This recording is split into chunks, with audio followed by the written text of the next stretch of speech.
ఇవన్నీ ఇప్పుడు ఒకటి ఐబొమ్మ ఆపేస్తే జనం చూడడం ఆగిపోతారన్నది పిచ్చి మాట నన్ను అడిగితే. పైరసీ చేస్తున్నారు. దేనికి పైరసీ చేస్తున్నారు? వాళ్ళు ఇప్పుడు direction department, production department, art department, camera mans, Jimmy persons, వీళ్ళందరూ కష్టపడితేనే ఒక సినిమా అవుతుంది. వాళ్ళ కష్టానికి ఫలితంగా సినిమా థియేటర్లో రిలీజ్ చేస్తే అది ఒకరోజు కూడా కాకుండా అది పైరసీ చేస్తున్నారంటే వాళ్ళని ఏమనాలో నాకైతే ఏం అర్థం కావట్లా. ఇప్పుడు పైరసీ చేస్తే జనం థియేటర్కి వెళ్తాం మానేస్తారు. ఇప్పుడు జనం థియేటర్కి వెళ్ళాలనే కదా సినిమా రిలీజ్ చేసేది. ఇప్పుడు పైరసీ చేస్తే జనాలు పైరసీ చూస్తే జనాలు థియేటర్లకే వెళ్తారు, కలెక్షన్స్ ఎలా పెరగవు కదా. అది పట్టుబడతాం మంచిదే ఒక అంతుకు. ఇది ఒక అవగాహన. అది క్షవరం అయితే కానీ వివరం రాదంటారు కదా. ఇప్పుడు క్షవరం అయింది కదా. ఇప్పుడు ఒక్కొక్క దానిలో వివరం వచ్చిందని అనుకుంటున్నా చూడబోతే. అంటే స్వతహాగా వాళ్ళ ఆవిడ పట్టించింది ఎందుకని చెప్పేసి మన కారణాలు ఉండొచ్చు. వాళ్ళ ఆవిడ పట్టించిందంటే అతను చేసింది తప్పు కాబట్టి పట్టించింది, లేకపోతే పట్టించే అవసరం లేదు కదా.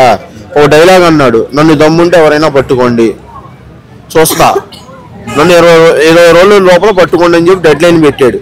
ఆ డెడ్ లైన్ వాళ్ళని ఆయన యాక్చువల్గా రెచ్చగొట్టాడు. అంటే పుండు మీద కారం చల్లాడు.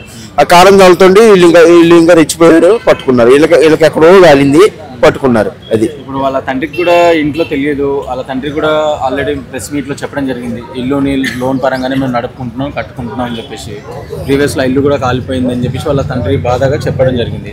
అంటే ఇంట్లో పరిస్థితుల్లో కూడా వీళ్ళు పట్టించుకోవట్లేదని చెప్పేసి కూడా వాళ్ళ తండ్రి ఇండైరెక్ట్ గా అని చెప్పారు.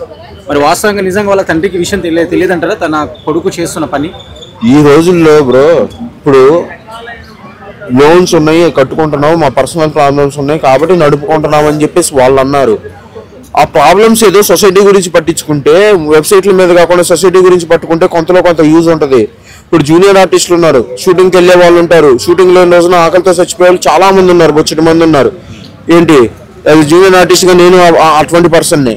ఆకలితో చచ్చిపోయే వాళ్ళు చాలా మంది ఉన్నారు. అటువంటి వాళ్ళ గురించి పట్టించుకోండి, ఏమన్నా యూజ్ ఉంటుంది. అది దేవుడు అనేవాడు బాగా చూస్తాడు, చల్లగా చూస్తాడు. అంతేగాని పైరసీ చేస్తే మీకు వచ్చే యూజ్ ఒక 1% కూడా ఉండదు. హాయ్ అండి, this is actor Suman. So వీటీవీని లైక్ చేయండి, షేర్ చేయండి, సబ్స్క్రైబ్ చేయండి. Hi hello, I'm Sasirekha, Miss India. So వీటీవీని లైక్ చేయండి, సబ్స్క్రైబ్ చేయండి, షేర్ చేయండి. ఏమైనా డౌట్స్ ఉంటే కామెంట్ బాక్స్లో కామెంట్ చేయండి. Thanks for VTV.